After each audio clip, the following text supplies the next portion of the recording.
fazer a obstrução nasal são as rinites, que são as inflamações do nariz. Essas inflamações elas podem ser mediadas por alergia. Agora, por exemplo, no inverno, aquele cobertor que estava guardado há muito tempo, ou a jaqueta que ficou o ano inteiro no armário e agora saiu, pela presença do ácaro e do mofo. E depois, quando chega na primavera, o pólen fazendo as rinites alérgicas. As irritativas, pela própria irritação na mucosa nasal, o componente mais comum é o cigarro e o cheiro do cigarro, e mesmo quando tem um fumante em casa, ele fuma fora de casa, ainda assim acaba irritando o nariz da criança, porque o cheiro fica na roupa, não tem como escapar. E com as doenças de inverno, as viroses e as infecções bacterianas que fazem as rinossinusites e as rinites virais e bacterianas, acabam aumentando também as queixas de obstrução nasal.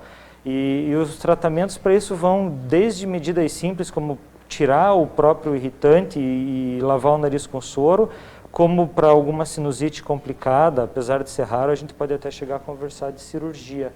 O uso de exames, você costuma fazer uso de algum tipo de exame? Com o que você complementa? O raio-x e a tomografia, dependendo do caso e selecionando bem o paciente, podem ser muito úteis. E essas inflamações recorrentes também podem puxar um caso de adenoide. A adenoide pode crescer com isso também. A gente vê muitas vezes essas crianças que fazem esses processos de obstrução nasal frequente, recorrente, muitas delas, os próprios pais já vêm com a queixa, às vezes com o diagnóstico, né, questionado, até porque, ou às vezes algum familiar, algum colega, alguém já foi submetido ao processo cirúrgico e teve uma melhora significativa desses sintomas. Então, nem todos, lógico, têm a indicação cirúrgica, mas muitos precisam do tratamento, e o tratamento cirúrgico ele é muito bem indicado em determinadas situações.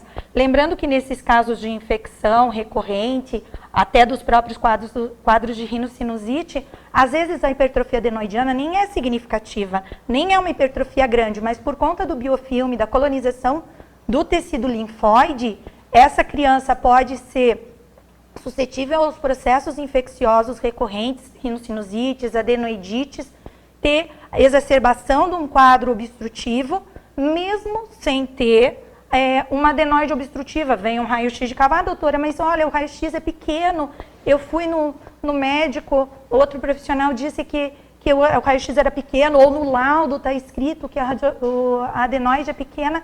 Por que teria essa indicação? Essa indicação vai estar baseada na questão do biofilme. A partir do momento que os tratamentos que o Dr. Fabiano comentou não surtirem o efeito, a gente talvez tenha que lançar mão de um procedimento cirúrgico, e que seria, nesse caso, principalmente a adenoidectomia, né, no caso das crianças. E é comum também, quando já passou pelo pediatra, o pediatra às vezes já esgotou todas as opções conservadoras e já na primeira consulta você já não tem muito mais o que fazer. Exato. E às vezes não, ainda tem bastante opção de tratamento conservador antes de conversar de cirurgia, né? E é uma cirurgia que, apesar de ser uma cirurgia, isso soa até um pouco melhor do que deveria, é uma cirurgia simples. E quando você coloca uma recuperação rápida e relativamente rápida, cirurgia também em si. E você, tendo a criança respirando pelo nariz, é uma qualidade de vida. O projeto é que a gente respire pelo nariz. Então, a criança que respira pela boca vai fazer deformidade de arcada dentária, ela pode ter repercussão auditiva, atraso de desenvolvimento de fala, problema para alfabetização, ela pode ficar irritada, crônica, por simplesmente estar dormindo mal.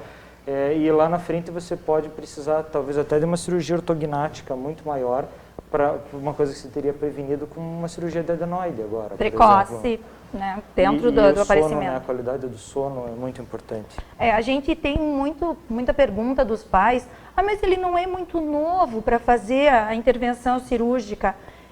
A intervenção cirúrgica ela passa a ser necessária a partir do momento em que você esgotou o que você tinha de opção de tratamento clínico. Então você fez tudo o que estava a teu alcance para controlar esses processos. com medicação, com controle ambiental, e aí a gente precisa ter realmente a parceria dos pais. Por quê? Porque você passar um tratamento e ser difícil seguir essa orientação, muitas vezes, se isso não foi seguido, você vai indicar uma cirurgia, e o processo no final era muito mais importante a parte da rinite do que era realmente a hipertrofia adenoidiana. Então, é muito importante essa adesão da família, dos pais, principalmente, ao processo de tratamento. Outra coisa que, às vezes, os tratamentos clínicos são limitados e que a gente tem muita procura no consultório é realmente a hipertrofia da adenoide. Eu comentei que nos casos de rinocinusite, não necessariamente elas vão estar aumentadas, elas precisam ser grandes e obstrutivas para ser causadoras. Mas no caso da criança sadia, que realmente não tem nenhum quadro viral, bacteriano, ou até mesmo inflamatório, no caso das rinites alérgicas, mas tem uma dificuldade grande da parte de respirar pelo nariz, respira pela boca. Então, tem todas as outras consequências dessa respiração. Algumas vezes, alguns tratamentos têm comprovação de que podem trazer benefício na melhora da qualidade respiratória, porque como o tecido linfóide, ele responde ao tratamento com as medicações que têm ação anti-inflamatória, então muitas vezes um tecido de moderado a leve, ele responde bem, restaurando a qualidade respiratória, mas não é para todo mundo, não são todos os pacientes que têm essa resposta. Às vezes é uma resposta temporária, essa resposta temporária também ajuda muitas vezes na aceitação da família do procedimento. Então, é uma resposta temporária, deu uma melhorada, mas chega uma hora que não responde mais e o tratamento precisa avançar. Então, lembrar que a obstrução nasal, ela, como o Fabiano comentou, ela não é pensar exclusivamente em obstrução nasal, não é uma coisa isolada. Tá com o nariz entupido, é aquilo que acontece, ele só não respira direito. Nariz entupido leva a alteração da alimentação, leva à irritabilidade. Essa irritabilidade é tanto pela obstrução em si, como pela redução da qualidade do sono. Ah, mas ele dorme a noite inteira, mas ele se bate, ele tem pequenos despertares, interfere na qualidade do sono, pode interferir diretamente no crescimento. Essa qualidade do sono reduzida vai diminuir, principalmente falando aí nas crianças e que caminham para a idade, né, no pré-escolar, caminhando para a idade escolar, diminui a capacidade de memorização, a capacidade de prestar atenção. Então, muitos distúrbios de aprendizado podem estar relacionados diretamente ao sono ruim. Tá? Muitos distúrbios comportamentais, por conta de dormir mal, podem estar diretamente relacionados também, porque diferente de um adulto que tem um certo controle, a partir do momento que você está cansado, irritado, você se controla, você sabe que socialmente você precisa ter esse controle. A criança não, a criança ela é original, ela é natural, ela está irritada e pronto. Ela não quer comer, ela está cansada, ela muitas vezes não sabe aceitar que ela está cansada. E como esse sono não está sendo um sono ideal, o que acontece? Mesmo ela dormindo, ela não traz restauração, ela continua apresentando irritabilidade. Então, é muito importante a restauração da qualidade respiratória, pensando, então, nesses pontos. Outra coisa também comentada pelo Dr. Fabiano é na questão das malformações craniofaciais relacionadas ao estímulo errado de crescimento. Respiração oral. Exato. Quando você respira pela boca, a tua língua, toda a tua arquitetura facial, ela não está obedecendo a um comportamento que seria necessário para orientar o crescimento da face. Você não respirar, você diminui a aeração de estruturas que precisam de aeração, o palato fica aumentado, e isso pode trazer consequências não exclusivamente no momento que está acontecendo, mas a longo prazo. Então, como muitas vezes a gente encontra até mesmo pacientes que foram submetidos ao tratamento cirúrgico ou que agora estão procurando o tratamento ortodôntico e vêm procurar pela gente, por quê? Porque Ah, mas tem que saber se está respirando certo ou não, porque senão o dentista disse que o tratamento não vai adiantar. Então, o que isso significa? Se a posição está errada, não vai conseguir recuperar e pode trazer, então, a dificuldade para a respiração e para a própria resposta do tratamento ortodôntico. Então, a respiração de boca aberta, tem algumas perguntas aqui. Por que meu filho dorme com a boca aberta? Ele dorme com a boca aberta porque existe uma obstrução da cavidade nasal, muitas vezes. Apesar de que nem sempre é exclusivamente nasal, essa obstrução. Não sei o que você quer falar. Pode ser adenoide. E acho que as duas respostas principais para essa pergunta é a hipertrofia de tecido linfático, que seria a adenoide, e a amígdala, às vezes, junto. Apesar de nem estar no nariz, a amígdala ocupa um espaço na garganta que dificulta a respiração. À noite, a criança acaba respirando pela boca para compensar. E as inflamações da cavidade nasal. Alguma relação? A relação entre a obstrução nasal e desenvolvimento da fala e dicção? Sim, pode sim. Isso pode estar relacionado. Essa é uma pergunta que abre chave para vários diagnósticos, mas em alguns, sim, a respiração pela boca pode estar repercutindo no desenvolvimento da criança. Tanto pode ser uma situação do momento, como já pode ser uma situação tardia. A partir do momento que respirou de forma inadequada por um determinado tempo, como eu comentei, toda a formação, desenvolvimento músculo-esquelético da face está relacionado a isso. Então, a criança respirou errado, respirou de boca aberta, toda a musculatura está flácida, até para ela articular os sons é complicado, da mesma forma que ela pode continuar respirando de boca aberta, porque passou por esse período.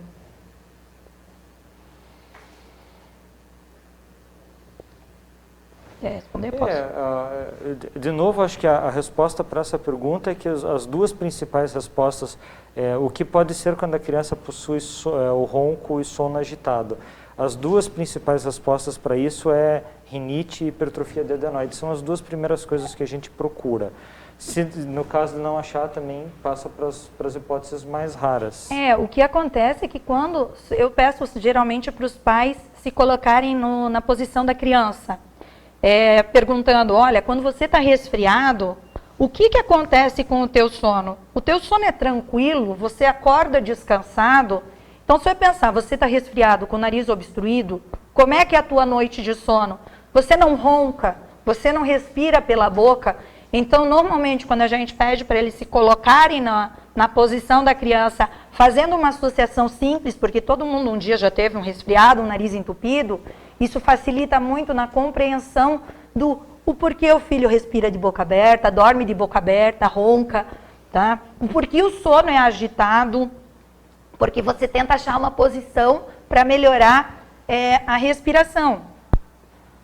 E a amígdala adenoide é hereditário? Todo final de discussão a respeito de hipertrofia adenomidaliana, a gente acaba comentando, discutindo e termina com necessita de mais avaliação, necessita de mais trabalhos. Mas, a princípio, tem uma associação bastante forte entre a hipertrofia amidaliana e as questões hereditárias. É bem comum vir, assim, os irmãos, tem 2 irmãos, os 2 acabam precisando de cirurgia e depois vai conversar com a família, o pai operou, a mãe operou, isso é muito frequente. Descongestionante, quando é indicado o uso de descongestionante nasal em criança? O descongestionante nasal, ele é um medicamento complicado, porque ele gera dependência e se for utilizado a médio prazo, ele acaba piorando, apesar de ele ter uma resposta muito grande nos primeiros dias, ao longo do tempo ele vai perdendo efeito e piora a obstrução nasal por causa do efeito rebote. Então, em casos de inflamação de mucosa nasal, o tratamento super curto, eu tento sempre não usar também, porque ele não se torna uma solução viável. É muito melhor procurar a causa base dessa inflamação do nariz e tratar. Porque daí acaba ficando mais difícil depois tratar a causa base, porque como a resposta a ele é tão rápida, e a resposta e o tratamento de uma causa base em geral mais lento, porque você precisa abordar de uma forma mais específica, o paciente ele não tem mais tanta paciência de aguardar. Tirar a amígdala diminui a imunidade. Às vezes acontece justamente o oposto, né? Então é aquela criança, a gente não está comentando tanto dos quadros de infecção de garganta, das amidalites, mas muitas vezes acontece justamente o oposto. É aquela criança que estava sempre doente, que a gente olha o prontuário dela aqui no hospital, ou ela vem já com a carteirinha, né, do pediatra, cheia de consultas e indicações de tratamento com antimicrobiano, e a partir do momento que remove a amígdala, esses processos aliviam bastante, reduzem bastante. Tem alguns trabalhos que citam, inclusive, naquelas crianças que têm apneia obstrutiva do sono, como durante a apneia, durante o sono inadequado, o teu sistema imunológico também pode ficar comprometido. Então, tem alguns estudos que demonstram que até existe um aumento da imunidade dessas crianças no pós-operatório. De uma forma geral, o que se encontra é que pode existir uma redução passageira no primeiro mês, mas que não traria consequências clínicas e que a médio e longo prazo, então 3, 4, 6 meses de pós-operatório, se a gente comparasse com o pré-operatório, esses índices, então, tanto da imunidade celular como da imunidade humoral, seriam recuperados e estariam, inclusive, melhores do que o pré-operatório. Então, diminuir a imunidade, não. Se bem feita a indicação, se bem avaliado, visto que a criança não tinha outro fator de deficiência imunológica, porque tirar a amígdala não vai interferir no outro fator, a gente não vai conseguir melhorar outros fatores. Então, a partir do momento que a gente indica bem, com cautela, a princípio não teria porquê. E a própria garganta seca, fica respirando pela boca. Acho que essa pergunta acaba ajudando na tua resposta. Bom, então só concluindo, ficar respirando pela boca, a garganta fica seca, isso diminui a capacidade, porque aquela laminazinha de líquido, de muco que fica no fundo da garganta, aquilo funciona para não deixar as bactérias, os vírus aderirem. Para ajudar na limpeza. Aí ele vai escorrendo e a gente vai engolindo e o ácido do estômago vai matando esses bichinhos.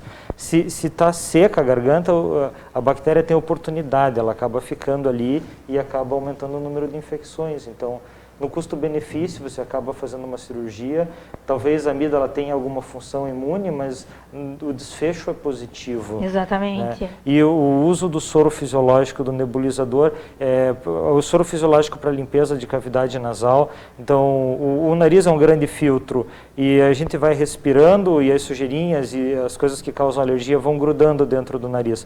Quando você lava, você tira isso e diminui a irritação do nariz, e melhora a obstrução. E o nebulizador, quando o tempo está muito seco... umidificador de ambiente, inverno, com cuidado, com uso cuidadoso, mantendo a higiene do umidificador de ambiente, acaba ajudando, principalmente em dias muito frios, que acaba tendo que ligar um aquecedor e aquilo resseca muito o ar, isso ajuda bastante. É uma cirurgia complicada? É uma cirurgia, né? É uma cirurgia, sem dúvida. Tem que ter cuidados, tem que preparar o paciente antes, procurar se tem algum fator de risco eventual, saber que a criança ou o paciente de uma forma geral está saudável, se precisar cancela na porta, cancela na cama, porque para a gente ter menor quantidade de complicações, você tem que colocar alguém saudável na mesa para fazer cirurgia. Não é uma cirurgia de emergência, não é uma situação que você tem que... É aquilo que vai fazer a diferença naquele momento. A longo prazo, com certeza, e é muito bem indicada, deve-se fazer. Mas, quanto mais você cuida no pré-operatório, você tem um melhor pós-operatório e você diminui o índice de complicações da tua cirurgia. Inclusive, orientar bem teu paciente a respeito da cirurgia, do pós. Não sei o que quer acrescentar. Sim. Porque o cuidado no pós-operatório vai fazer muita diferença também para diminuir as complicações da cirurgia. Então, assim, quando você pega todas as cirurgias que a medicina oferece e você põe uma cirurgia de amígdala nessa lista gigante, você tem a cirurgia de amígdala como uma das mais simples, mas ainda assim isso soa muito melhor do que deveria, porque é uma cirurgia é o filho de alguém, é a mamãe aflita na porta do centro cirúrgico, então todo cuidado é pouco. Eu queria falar uma coisa sobre o pós-operatório, não só falando em questão de complicações, mas que eu acho que é muito importante, que é a questão de que a gente faz a cirurgia, a gente desobstrui a via respiratória. Mas a gente não pode esquecer que toda vez que a gente comentou que teria uma eventual indicação de tratamento cirúrgico, ou até mesmo o próprio tratamento clínico, porque numa rinite descompensada, ele pode ter as mesmas consequências de um respirador oral, que você trata, você diminui a obstrução, você desobstrui o nariz. Tá bom, você desobstruiu e essa pessoa passa a respirar pelo nariz, fecha a boca, tem uma oclusão adequada, tá? Então, tem uma dicção, como já foi perguntado, isso tudo é um trabalho que muitas vezes a gente vai ter que continuar no pós-operatório. Não é só fazer a cirurgia, você tem que reabilitar esse paciente. Essa reabilitação vai fazer parte o fonoaudiólogo fazendo a terapia para ajudar no tônus da musculatura. Muitas vezes a gente vê a criança de beicinho invertido, de lábiozinho invertido, de tão flácido que é aquela língua empurrando o lábio para frente. Você fez a cirurgia e ela continua assim. Por quê? Você desobstruiu. Mas aquilo ali, por mais que possa parecer pesado o nome, é sequela da respiração errada. Precisa ser tratado. Não é a cirurgia que vai tratar isso aí. Então, a gente precisa ter em mente de explicar, até para ter um melhor contato com o nosso paciente, que ele depois vai ter trabalho ainda. Alguns passam mal e mal um mês já estão melhor do que quem nunca teve nada. Outros têm anos de tratamento, faz fono, vai para orto, faz fono de novo. E como falou mesmo Fabiano, às vezes evoluindo para tratamentos cirúrgicos até mais avançados. Então, é importante esse tratamento no pós-operatório também. Não abandonar, fiz a cirurgia e esqueceu da vida. Não, é verdade.